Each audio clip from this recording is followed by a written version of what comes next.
Humans have been gambling for a remarkably long time. Games of chance, like this Senate board, were pulled from Egyptian tombs dated to 3000 BC. But despite rolling dice and placing wagers for thousands of years, nobody ever attempted to mathematically calculate the odds of winning. For millennia, chance was considered the opaque domain of the gods, or fate. It was a spiritual mystery rather than a measurable phenomenon. Uncertainty was viewed as an unquantifiable force, something you navigated with prayer and superstition, rather than a structural problem you could solve. Then, in the summer of 1654, a French nobleman named Antoine Guimbaud wrote to Blaise Pascal. Guimbaud bought Pascal an intellectual puzzle regarding a dice game. This diagram illustrates the core problem Guimbaud presented. Two players are rolling dice for a central pot of money, but their game is suddenly halted before a winner is declared. How do you divide the stakes fairly based on the score at that exact moment? Pascal applied his existing logical tools to his friend's mundane gambling dispute.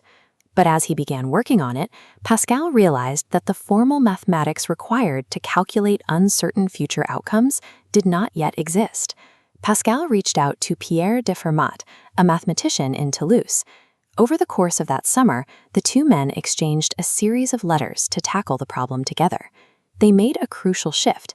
They stopped predicting the exact winner of the unfinished game and instead looked for the hidden structure of chance itself. Look at this branching probability tree. Pascal and Fermat mapped out every possible future roll from the point the game stopped. By counting how many remaining paths led to victory for player A versus player B, they calculated the exact likelihood of each outcome. This mathematical shift turned the future into a set of calculable percentages. Their correspondence proved that chance is not chaos. It is a hidden architecture governed by rigorous mathematics. Within a single generation, this mathematical framework escaped the gambling table and reorganized maritime trade. Old marine insurance relied on a pool of capital and a prayer. The new method allowed insurers to calculate expected losses across an entire portfolio, turning guesswork into the foundation of the modern industry. Next, governments abandoned the practice of selling lifetime annuities at a flat rate, choosing instead to tie the price to life expectancy. Edmund Halley used mortality data from the city of Breslau to construct the first actuarial life table, making it possible to rationally price the financial risk of death for the first time. By quantifying risk, the mathematics of chance transformed human life and disaster into rational financial instruments. As the decades passed, probability expanded from a financial tool into the gold standard for establishing scientific truth. Before statistics, medicine was largely opinion.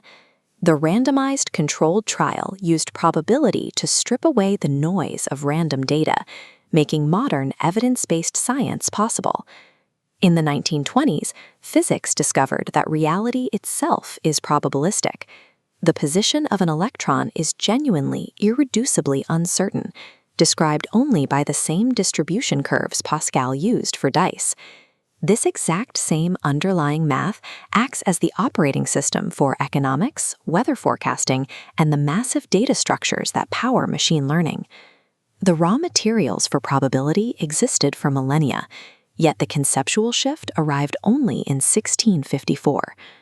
Our modern, quantifiable world, where we calculate the future rather than fear it, was set in motion because two men decided to solve a trivial dispute over some dice.